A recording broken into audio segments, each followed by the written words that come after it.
أعوذ بالله السميع العليم من الشيطان الرجيم من همزه ونفخه ونفثه سورہ سبا آیت نمبر 39 قل إن ربي يبسط الرزق لمن يشاء من عباده ويقدر له وما أنفقتم من شيء فهو يخلفه وهو خير الرازقين ويوم يحشرهم جميعا ثم يقول للملائكة أهؤلاء إياكم كانوا يعبدون قالوا سبحانك أنت ولينا من دونهم بل كانوا يعبدون الجن وأكثرهم بهم مؤمنون قل آپ کہہ دیجئے ان یقینا ربی میرا رب یبسط وہ پھیلاتا ہے الرزق رزق کو لمن جس کے لیے یشاء وہ چاہے من سے عبادی بندوں ہی اپنے ویقدر اور وہ تنگ کرتا ہے لہم اس کے لیے وما اور جو کچھ انفقتم تم خرچ کرو گے من سے شیء کسی بھی چیز فہو پس وہ اس کو یخلفہ اس کے پیچھے رہنے والا بنائے گا وہو اور وہ خیر بہترین الرازقین رزق دینے والوں میں سے بہترین ہے ویوم اور جس دن یحشرون وہ جمع کرے گا ان کو جميعا سب کے سب ثم پھر یقول وہ کہے گا للملائکہ فرشتوں کے لیے اہؤلاء کیا یہ ایاکم تمہاری کانوں تھے یعبدون عبادت کرتے قالوا وہ کہیں گے سبحانک تو پاک ہے انت تو ہی ولینا ہمارا کارساز ہے من سے دونہم ان کے علاوہ سے بل بلکہ کانوں تھے وہ یعبدون عبادت کرتے الجن جنوں کی اکثرهم ان میں سے زیادہ بہم ان کے ساتھ مؤمنون ایمان رکھتے ہیں قل ان ربی یبسط الرزق لمن یشاء من عباده ویقدر له آپ کہہ دیجیے یقیناً میرا رب فراخ کرتا ہے رزق جس کے لیے چاہے اپنے بندوں میں سے اور اس کے لیے تنگ کرتا ہے اور جو بھی وما انفقتم من شیء فهو یخلفه اور جو بھی تم کسی بھی چیز سے خرچ کرو گے اس کو وہ پیچھے رہنے والا بنائے گا وهو خیر الرازقین اور وہ رزق دینے والوں میں سے بہترین ہے ویوم یحشرهم جميعا اور جس دن وہ جمع کرے گا ان سب کو ثم یقول للملائکہ پھر وہ کہے گا فرشتوں کے لیے اہؤلاء ایاکم کانوا یعبدون کہ یہی تھے جو تمہاری عبادت کیا کرتے تھے قالوا سبحانک انت ولینا من دونہم وہ کہیں گے تو پاک ہے تو ہمارا کارساز ہے ان کے علاوہ ان کے سوا بل كانوا يعبدون الجن بلکہ وہ عبادت کیا کرتے تھے جنوں کی اکثرهم بهم مؤمنون ان میں سے اکثر ان کے ساتھ ایمان رکھنے والے تھے اس آیت کا تعلق بھی پیچھے والی آیت کے ساتھ ہے کہ اللہ رب العزت کی طرف سے رزق کی فراخی یا رزق کی تنگی یہ اس کے راضی ہونے یا ناراض ہونے کا نتیجہ نہیں ہوتی بلکہ یہ اس کی مشیت کے ساتھ تعلق رکھتی ہے وہ جس کو چاہے مالدار کر دے جس کو چاہے غریب کر دے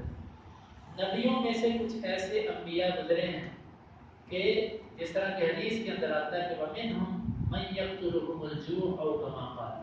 ان میں سے بعض ایسے نبی بھی تھے جن کو بھوک نے قتل کر دیا بھوک کے ہاتھوں قتل ہوئے بڑے بڑے نیک انسان ایسے گزرے ہیں کہ جن کی تاریخ پڑھ کے ان کے حالات زندگی پڑھ کے انسان ایک دفعہ کپکپا اٹھتا ہے کہ یہ اتنے برگزیدہ ہستیاں اور ان کے کھانے پینے اور ان کی خوراک کا یہ معاملہ تھا یہ یا بعض دفعہ اتنا متکبر کافر اللہ تعالیٰ اس کو اتنا رزق عطا فرماتے ہیں کہ اس سے سنبھالا بھی نہیں جاتا آپ قارون کو دیکھ لیجئے کہا تو جاتا ہے نا قارون کے خزانے بہت زیادہ تھے لیکن قرآن نے اس کی جو تعبیر کی ہے وہ تعبیر ایسی ہے جو انسان کو حیران کر دیتی ہے قرآن کہتا ہے اس کی خزانے نے اس کے خزانوں کی جو چابیاں تھی نا چابیاں اس کو اونٹ نہیں اونٹوں کی ایک جماعت اٹھایا کرتی تھی اونٹوں کی ایک جماعت تھی کہ جس کے اوپر اس کے خزانوں کی صرف چابیاں لگی ہوتی تھی. اب آپ اندازہ لگاؤ خزانوں کا، کتنا خزانہ اس کے پاس ہوگا، کتنا دیا اللہ رب العزت نے اس کو. مال کی فراوانی یا مال اور رزق کی تنگی، یہ اللہ کے راضی یا ناراض ہونے کا نتیجہ. ہاں یہ الگ بات ہے کہ بعض دفعہ اللہ تعالیٰ گناہوں کی وجہ سے بھی جو ہے نا وہ رزق کو تنگ کر دیتے ہیں، یا بعض دفعہ اللہ تعالیٰ نیکی کی وجہ سے رزق میں فراخی لے آتے ہیں. لیکن یہ ہر دفعہ نہیں ہوتا. یہ کوئی قاعدہ قانون نہیں ہے کہ ہر نیک کو رزق زیادہ ملے گا اور کافر کو کم ملے گا. نہیں، بس یہ اللہ کی مشیت ہے، وہ جس کو چاہے زیادہ دے، جس کو چاہے وہ کم دے. یہ معیار اس کا اس کو ہی پتہ ہے، ہمیں کچھ بھی نہیں پتا اس کا.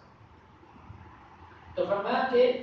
وہ جس کے لیے چاہے رزق فراخ کرے، جس کے لیے کم کرے. ہاں تمہارا کام کیا ہے؟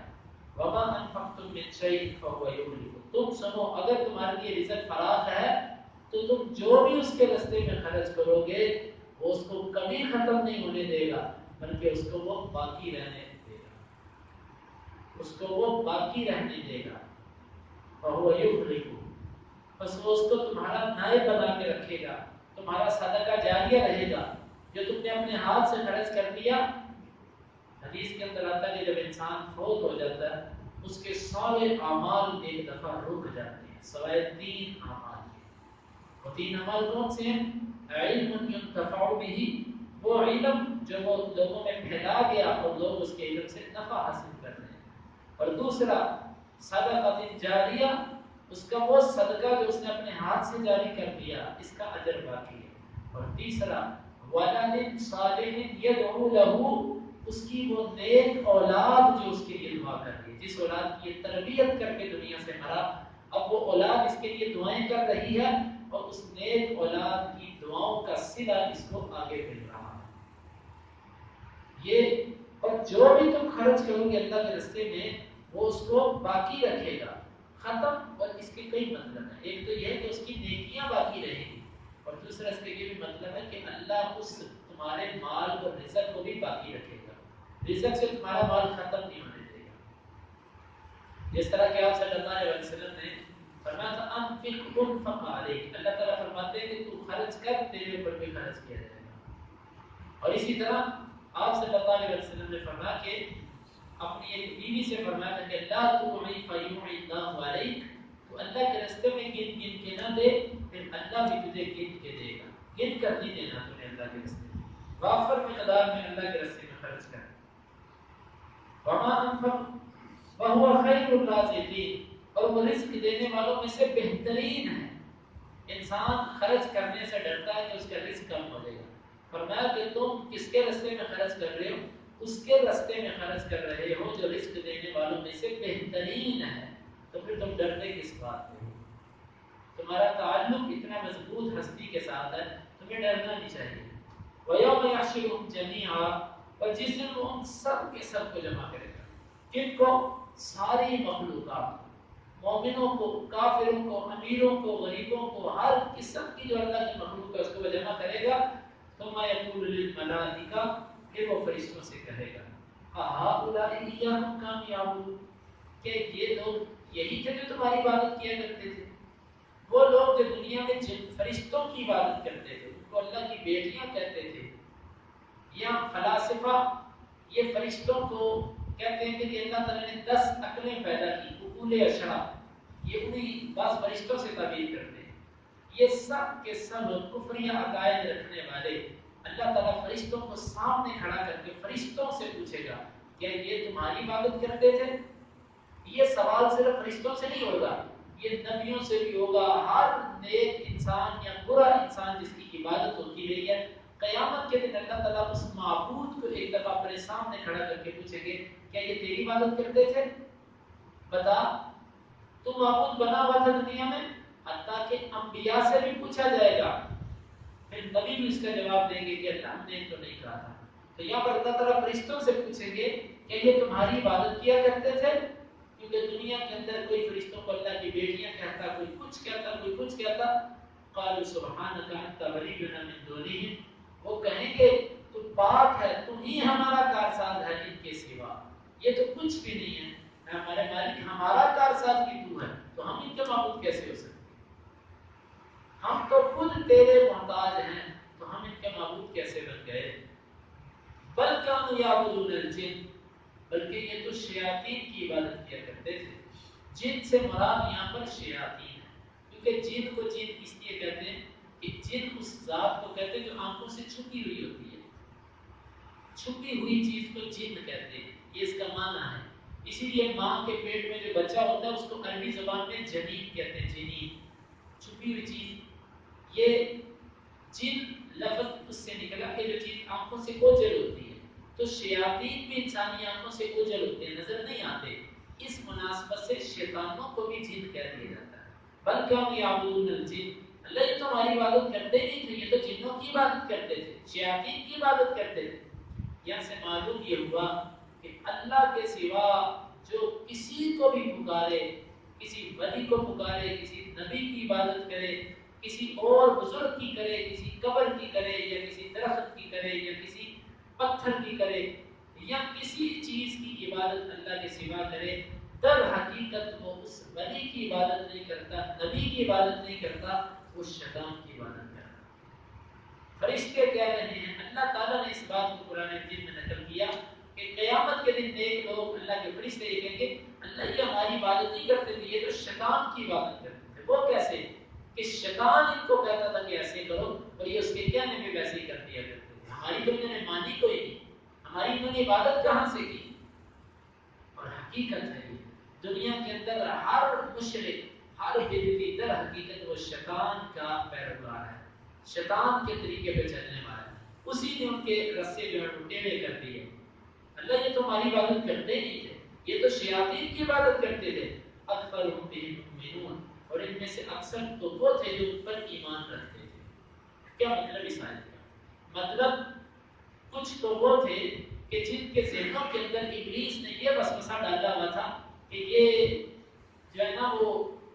بزرگ ہستیاں صرف ان کو وسیلہ بناؤ، اور ان میں سے بعض ایسے تھے کہ جو سیدھا ان کو مشکل کشا، داتا، حاجت روا، گنج بخش، ایمان ہی ان کا شیاطین پر تھا، شیطانوں پر ان کا پورا بھروسہ تھا کہ وہ ایسا کریں گے اور ایسا کریں گے۔ یہ بڑی یقیناً یہ بڑی اہم آیت ہے، اس میں اللہ رب العزت نے کفار کی قیامت کے دن بے بسی کا ذکر فرمایا، ان کی ذلت، ان کی عاجزی کا ذکر فرمایا کہ قیامت کے دن یہ کس کیفیت کے اندر اللہ رب العزت کے سامنے کھڑے ہوں گے، وہاں پر فرشتے کس طریقے سے ان کو ذلیل کریں گے، اور ان کو کس طریقے سے اللہ رب العزت کے ہاں جھوٹا ہونا پڑے گا۔ تو ان آیات میں ہمارے لیے بھی سبق یہ ہے کہ اللہ کے سوا کسی کی بھی عبادت، در حقیقت یہ یاد رکھیے گا، کوئی بھی ہستی دنیا کے اندر اگر ہے تو وہ عبادت کے لائق نہیں ہے، اللہ کے سوا عبادت کے کوئی لائق نہیں۔ اور جب بندہ کسی کو پکارتا ہے، کسی کی اس سے مدد مانگتا ہے، اس سے تعاون چاہتا ہے، در حقیقت وہ اس سے نہیں مانگتا، وہ شیطان سے مانگتا ہے، وہ شیطان کے بتائے ہوئے طریقے پر چلتا ہے۔ تو اللہ رب العزت سے دعا ہے کہ اللہ تعالیٰ ہمیں اس سے بچنے کی توفیق عطا فرمائے۔ قل ان ربی یبسط الرزق، آپ کہہ دیجیے بے شک میرا رب فراہم کرتا ہے رزق کو، لمن یشاء، جس کے لیے چاہے، من عبادہ، اپنے بندوں سے، ویقدر لہ، اور اس کے لیے وہ تنگ کرتا ہے، وما انفقتم من شیء، اور جو بھی تم خرچ کرو گے کسی بھی چیز سے، فَهُوَ يُخْلِفُهُ، بس وہ اس کو باقی رہنے والا بنائے گا، وَهُوَ خَيْرُ الرَّازِقِينَ، اور وہ رزق دینے والوں میں سے بہترین ہے، وَيَوْمَ يَحْشُرُهُمْ جَمِيعًا، اور جس دن وہ ان سب کے سب کو جمع کرے گا، ثم يقول للملائکہ، پھر وہ کہے گا فرشتوں کے لیے، أَهَٰؤُلَاءِ إِيَّاكُمْ كَانُوا يَعْبُدُونَ، کیا یہ تمہاری ہی عبادت کیا کرتے تھے؟ قَالُوا سُبْحَانَكَ، وہ کہیں گے تو پاک ہے، أَنْتَ وَلِيُّنَا، تو ہمارا کارساز ہے، من دونہم، ان کے سوا، بل كانوا يعبدون الجن بلکہ یہ تو عبادت کرتے تھے جنوں کی اکثرهم بهم مؤمنون ان میں سے اکثر ان پر ایمان رکھتے تھے اللهم انفعنا بما علمتنا وعلمنا ما ينفعنا وزدنا علما اللهم اقسم لنا من خشيتك ما يحول بيننا وبين معاصيك ومن طاعتك ما تبلغنا به جنتك ومن اليقين ما تهون به علينا مصائب الدنيا متعنا اللهم بأسماعنا وأبصارنا وقوتنا أبدا ما أحييتنا واجعله الوارث منا واجعل ثأرنا على من ظلمنا ولا تجعل مصيبتنا في ديننا ولا تجعل الدنيا أكبر همنا ولا مبلغ علمنا ولا تسلط علينا من لا يرحمنا وآخر دعوانا أن الحمد لله